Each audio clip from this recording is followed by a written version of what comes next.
আমি সেই মহান রবের শুকরিয়া আদায় করছি, যেই মহান রব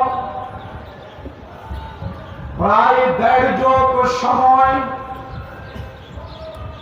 আমরা নিষ্পেষিত ছিলাম, বাকরুদ্ধ ছিলাম, নির্যাতিত ছিলাম। সেই কঠিন অবস্থা থেকে, শ্বাসরুদ্ধকর পরিস্থিতি থেকে আমাদের মহান রব আমাদের কলিজার টুকরো সোনার সন্তান ছাত্রদের নেতৃত্বে একটি রক্তক্ষয়ী গণবিপ্লবের মাধ্যমে বাংলাদেশের মানুষকে ঈদের আনন্দের মতো আনন্দ উদযাপন করে বাংলাদেশে মুক্তভাবে জীবন যাপন করার সুযোগ দিয়েছেন। এই কারণে কার শুকরিয়া আদায় করা দরকার? শুকরিয়া আদায় করবেন তো? তাহলে করেন আলহামদুলিল্লাহ। আল্লাহ যা দিয়েছেন সে অনুযায়ী শুকরিয়া আদায় হলো না, আলহামদুলিল্লাহ। সংগ্রামী ভাইসব, আপনারা জানেন আজকের এই নতুন প্রেক্ষাপট, এই সুন্দর পরিবেশ কিভাবে সৃষ্টি হয়েছে। আমাদের মেধাবী ছাত্র সমাজ, তরুণ ছাত্র সমাজ শুরু করেছিল কোটা আন্দোলন। এই কোটা আন্দোলনের পরিবর্তিত নাম বৈষম্য বিরোধী ছাত্র আন্দোলন। এই বৈষম্য বিরোধী ছাত্র আন্দোলনকে দমিয়ে দেওয়ার জন্য যখন তৎকালীন অনির্বাচিত জোর করে দখল করা মন্ত্রী পরিষদ, পার্লামেন্ট, আওয়ামী লীগের নেতৃবৃন্দ এই ছাত্র আন্দোলনকে যখন বিভিন্নভাবে টিটকারি দিচ্ছিল, তখন এই ছাত্র সমাজ আরো ক্ষিপ্ত হয়ে অবশেষে একটি এক দফার আন্দোলন রূপ নিয়েছিল। ছাত্র সমাজ ঘোষণা দিয়েছিল বাংলাদেশকে আমরা ফ্যাসিবাদ মুক্ত করব। ছাত্র সমাজ ঘোষণা দিয়েছিল আমরা বাংলাদেশকে স্বৈরাচার মুক্ত করব। ছাত্র সমাজ ঘোষণা দিয়েছিল আমরা বাংলাদেশের শুধুমাত্র কোটা নয়, সকল ক্ষেত্রে আমরা বাংলাদেশকে বৈষম্য মুক্ত করব। সংগ্রামী ভাইসব, আপনারা সকলে জানেন এই সকল ছাত্র বন্ধুরা যখন সত্যের পক্ষে, মুক্তির পক্ষে, স্বৈরাচারের বিরুদ্ধে যারা স্বাধীনতার সোল এজেন্ট হিসেবে বাংলাদেশের স্বাধীনতার প্রকৃত চেতনাকে ধ্বংস করে দিয়েছে, সেই সরকারের বিরুদ্ধে যখন এই ছাত্র সমাজ আরো ফুঁসে উঠল, এই সরকারের মন্ত্রী এমপিরা, এই ছোট ছোট ছাত্র সমাজ যাদের পিতা মাতা ৭১ বিয়েও করে নাই, ৭১ যাদের পিতা মাতার বিয়ে হয় নাই, এই ছোট ছোট ছেলেদেরকে তারা রাজাকার আখ্যা দিল। আমি কে, তুমি কে?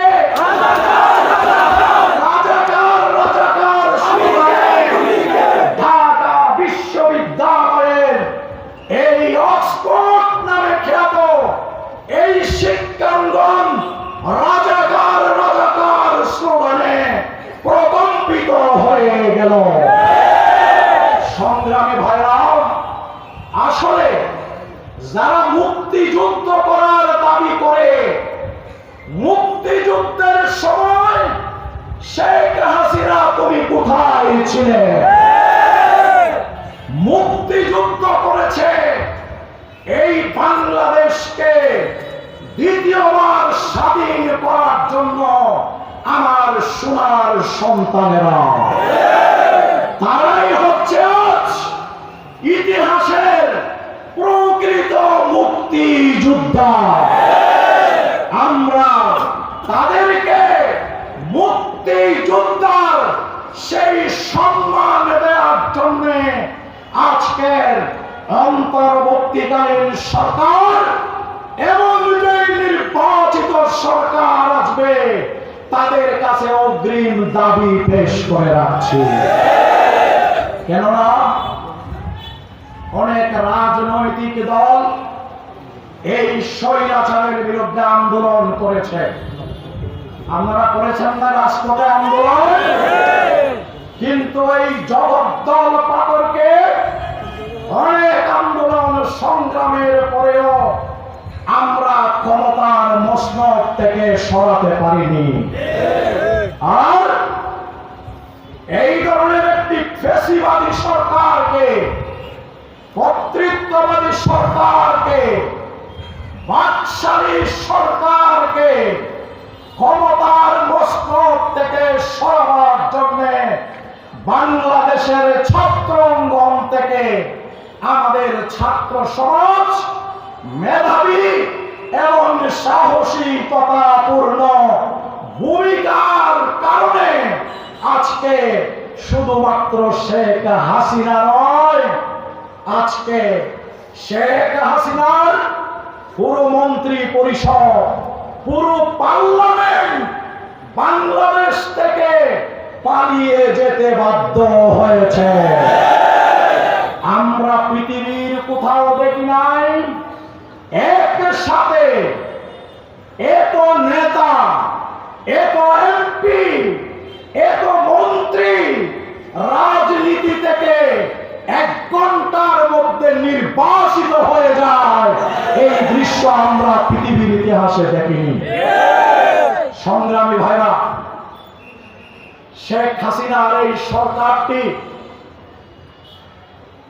বিরোধী দলের উপর, বিশেষ করে জামাত ইসলামী এবং ইসলামী ছাত্র শিবিরের উপর একটি যুগ এমন কোন নির্যাতন নিষ্পেষণ বাকি নেই যে এই সরকার করেনি, ঠিক কিনা বলে? আজকে জাতির এই আনন্দঘন মুহূর্তে নতুন বাংলাদেশ বিনির্মাণের জন্য অনেক বেশি প্রয়োজন ছিল শহীদ মৌলানা মতিউর রহমান নিজামী। আজকে ছাত্র জনতার আকাঙ্ক্ষার বাংলাদেশ গঠনের জন্য প্রয়োজন ছিল ভারতীয় সম্প্রসারণবাদের আতঙ্ক শহীদ আলী হাসান মোহাম্মদ মুজাহিদের। বাংলাদেশের ক্ষত অর্থনীতি পুনর্গঠনে শহীদ মীর কাসেম আলীর মতো ম্যাগনেট সম্পর্ক নেতৃত্বের আজ বড়ই প্রয়োজন ছিল।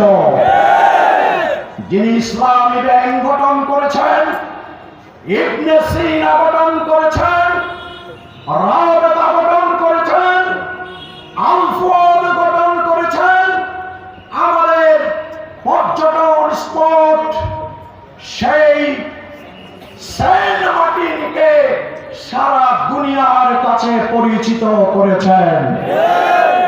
আজ কি শহীদ মীর কাসেম আলী আমাদের মাঝে আছে? আমাদের মাঝে নাই। আজ আমাদের মাঝে নেই শহীদ কামরুজ্জামানের মতো প্রকৃত যশা সাংবাদিক, বুদ্ধিজীবী পার্সোনালিটি আজ আমাদের মাঝে নেই। শহীদ আব্দুল কাদের মোল্লার মতো বুদ্ধিদীপ্ত নেতৃত্ব তারা বাংলাদেশের জনগণ থেকে কেড়ে নিয়েছে। কি অপরাধ ছিল তাদের? তাদের অপরাধ সম্পর্কে আল্লাহর কোরআন স্পষ্ট ঘোষণা করেছে, ওয়ামা নাকামু মিনহুম ইল্লা আন ইউমিনু বিল্লাহিল আজিজিল হামিদ। সপ্রশংসিত মহান আল্লাহ তাআলার উপর ঈমান এনে কোন বাতিলের কাছে মাথা নত না করাই ছিল তাদের অপরাধ। আল্লামা দেলোয়ার হোসেন সাঈদী আজ আমাদের মাঝে নেই। প্রিয় ভাইরা, প্রিয় দেশবাসী, দীর্ঘ সময় তারা বন্দী করে রেখেছিল আল্লামা দেলোয়ার হোসেন সাঈদীকে। অপরাধ কি দেখিয়েছিল? অপরাধ দেখিয়েছিল আল্লামা দেলোয়ার হোসেন সাঈদী নাকি ফিরোজপুরে ৭১ নারী দর্শন করেছিলেন। নারী দর্শনের অপরাধে দেলু শিকদারকে দেলোয়ার হোসেন সাঈদী বানিয়ে আজীবন কারাদণ্ড দিয়েছিল সাঈদী সাহেবকে। এই সাঈদীর গায়ে যেই সরকার হাত দিয়েছে, অধ্যাপক গোলাম আযম, তিনি রাজনীতি বিজ্ঞানের ছাত্র, বাংলাদেশে গণতান্ত্রিক ধারা প্রবর্তনের জন্য কেয়ারটেকার সরকারের ফর্মুলা দিয়েছিলেন। তাকে দীর্ঘ সময় কারাগারে রেখে তাকেও দুনিয়া থেকে বিদায় করা হয়েছে। আজকের এই সময়ে জাতির বলিষ্ঠ নেতৃত্ব যখন প্রয়োজন, এই সকল জাতীয় নেতাদেরকে হত্যা করে এই জাতিকে তারা নেতৃত্ব শূন্য করতে চেয়েছিল। প্রিয় ভাইরা, মাওলানা মতিয়ার রহমান নিজামী যখন ফাঁসির মঞ্চে যাচ্ছিলেন, তার ডাক্তার ছেলের সাথে কনভারসেশন করছিলেন, বাবা আমি তো রবের সাথে মোলাকাতের জন্য চলে যাব, আমি ফাঁসির মঞ্চে এগিয়ে যাব, আমার রব আমার জন্য অপেক্ষা করছে, আমার জান্নাত আমার জন্য অপেক্ষা করছে। আমি ফাঁসির মঞ্চে লুঙ্গি পায়জামা পাঞ্জাবি পরে যাব নাকি পায়জামা পাঞ্জাবি পরে যাব, কি পরে গেলে ভালো হয়? কয়েক মিনিট পরে যিনি ফাঁসির মঞ্চে যাবেন, দুনিয়া থেকে চলে যাবেন, নিজের সন্তানের সাথে পরিবারের সাথে স্বাভাবিকভাবে শান্ত হৃদয়ে এই পরামর্শ নিচ্ছিলেন। এই দৃশ্য দেখে তো আমাদের আল্লাহর কোরআনের সেই অংশের কথা মনে হয়, ইয়া আইয়ুহান নাস, ইয়া আইয়ুহান নাস, কি একটা ইয়া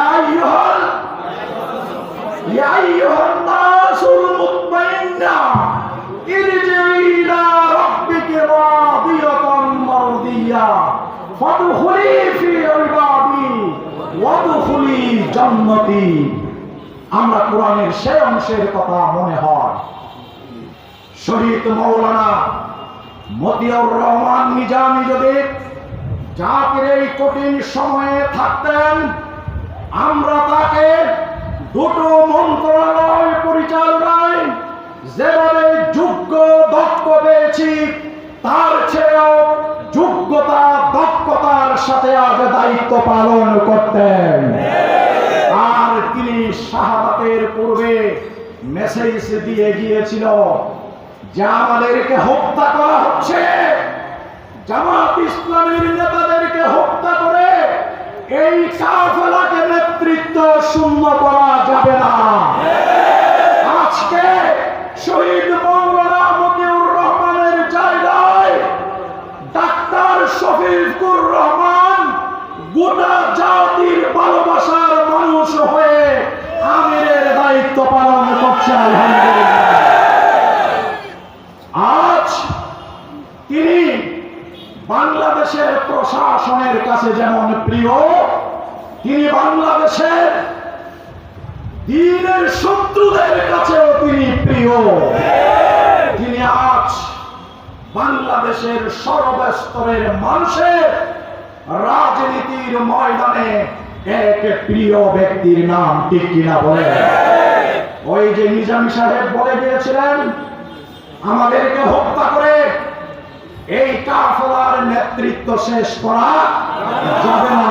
বাংলাদেশের টেকনাফ থেকে তেতুলিয়া জামাত ইসলামী অনেক নির্যাতনের পরেও এমন ভাবে তৈরি হয়েছে, একটু নিঃশ্বাস করার যখন সুযোগ হয়েছে বাংলাদেশের টেকনাফ থেকে তেতুলিয়া পর্যন্ত জাতির নেতৃত্ব দেওয়ার জন্য জামাত ইসলামী সামনের দিকে এগিয়ে যাচ্ছে।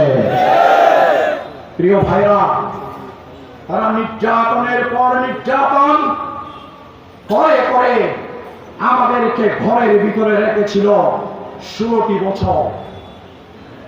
আমরা এই নির্যাতন বুক করে করে 17টি বছর মাথা উঁচু করে দাঁড়িয়েছিলাম। আর আওয়ামী লীগ ক্ষমতাচ্যুত হওয়ার পর একটি ঘন্টা বাংলাদেশে টিকতে পারে না। এক ঘন্টা তাদের পক্ষে টিকা সম্ভব হয়নি। কারণ কি? অনেক উন্নয়ন করেছি। কে বলেছে? শেখ হাসিনা বলেছে। আপনারা বলেন আমি শেখ হাসিনা বলি? আপনারা খুনি হাসিনা বলেন, আমি শেখ হাসিনা বলি? তো অনেক উন্নয়ন করেছিলেন, উন্নয়নের দাবিদার। তিনি এমন ভাবে কথা বলতেন যেন এই বাংলাদেশের সবকিছু তিনি করেছেন। তার কথার মধ্যে এরকম একটি গৌরব অহংকার জাতি লক্ষ্য করেছে। এবং তিনি বলেছিলেন এদেশের জনগণ, রাজনৈতিক কর্মীরা যখন বলছিলেন শেখ হাসিনা আপনি বাংলাদেশ থেকে পালাতে বাধ্য হবেন, এই কথা যখন বলছিলেন, তার প্রতি উত্তরে শেখ হাসিনা ওয়াজেদ বলেছিলেন আমি শেখের বেটি, শেখের বেটি বাংলাদেশ থেকে বাংলাদেশের জনগণকে রেখে পালায় না। আছে আপনাদের কাছে শেখ হাসিনা? কোথায় আছে? তার আসল হোমে আছে। তার আসল বাড়ি কিন্তু বাংলাদেশ নয়, তার আসল বাড়ি হচ্ছে ইন্ডিয়া। ইন্ডিয়ায় বসে আবার ওই বাংলাদেশ নিয়ে ষড়যন্ত্র শুরু করেছে। আমরা পরিষ্কার করে বলতে চাই যে এই দলটি একটানা তিনবার ক্ষমতার মসনদে থাকার পর বাংলাদেশের ছাত্র সমাজের কাছে, জনগণের কাছে এক ঘন্টা টিকে থাকতে পারেনি। সেই দলের নেত্রী যতই ষড়যন্ত্র করুক, এই বাংলার মাটিতে আওয়ামী লীগের কোন ষড়যন্ত্র এখানে সফল হবে না ইনশাআল্লাহ। সর্বশেষ এই ষড়যন্ত্রের অংশ হিসেবে সচিবালয়কে অবরুদ্ধ করেছিল কারা? আনসার বাহিনী। টিকতে পেরেছে? সেনাবাহিনী যেতে হয়েছে? যেতে হয়নি। গিয়েছিল। সেনাবাহিনীর পুলিশের যাওয়ার কি হয়নি? প্রয়োজন হয়নি। আমাদের এই তামাম সন্তানেরা ঢাকা বিশ্ববিদ্যালয়ে কি আছে? আলিয়া মাদ্রাসায় কি আছে? দেশের সর্বত্র জাগরুক অবস্থায় আমাদের এই সাতজনরা বেঁচে থাকতে এই বাংলাদেশে আর কোন আওয়ামী ষড়যন্ত্র, এই বাংলাদেশে ইন্ডিয়ার কোন ষড়যন্ত্র বাস্তবায়িত হবে না ইনশাআল্লাহ। আমি সেদিন ফেনীতে লক্ষ লক্ষ মানুষ যাদের ঘর বাড়িগুলো বন্যার পানিতে ডুবে গিয়েছে, আশ্রয় নেওয়ার কোন জায়গা নেই, তাদের পাশে দাঁড়াবার জন্য গিয়েছিলাম। সেখানে অনেক লোক এগিয়ে এসে বলেছে আমাদের সরকারি ফান্ডের কোনো প্রয়োজন হবে না, আমরা নিজেদের পকেট থেকে পয়সা দেব। ভারত যেখানে যেখানে বাঁধ নির্মাণ করেছে আমাদের সীমান্তে তার 1.5 গুণ উঁচু বাঁধ বাংলাদেশের জনগণ তৈরি করবে। ভারতের পানি ভারতে রিটার্ন করে দেবে। এইভাবে বাংলাদেশের মানুষ আধিপত্যবাদের বিরুদ্ধে জেগে উঠেছে। প্রিয় ভাইরা, তারা পানির স্রোত দিয়ে আমাদেরকে ভয় দেখায়, ফারাক্কা ছেড়ে দিয়ে, ত্রিপুরার ডম্বুবাদ ছেড়ে দিয়ে, পানির বন্যা দিয়ে তারা আমাদেরকে ভয় দেখায়। বাংলাদেশের মানুষ রক্তের বন্যা দিয়ে স্বাধীনতা এনেছে। তোমাদের পানির বন্যাকে, পানির স্রোতকে বাংলাদেশের জনগণ ভয় পায় না। সংগ্রামী ভাই সব, কথা বলার তো অনেক সময় নেই। আজকে এটি কোনো জনসভা নয়। আমরা এখানে ইনশাআল্লাহ সময়ের ব্যবধানে আমিরে জামাতকে হাজির করে উন্মুক্ত ময়দানে জনসভা করব ইনশাআল্লাহ। এটি হচ্ছে আজ উকিয়া উপজেলা সংগঠনের ডাকে একটি কর্মী সম্মেলন মাত্র। এই কর্মী সম্মেলনের মাধ্যমে আমরা উকিয়াবাসী এবং সীমান্ত উপজেলা টেকনাফবাসীকে আমরা সকালে এই মেসেজ দিয়ে এসেছি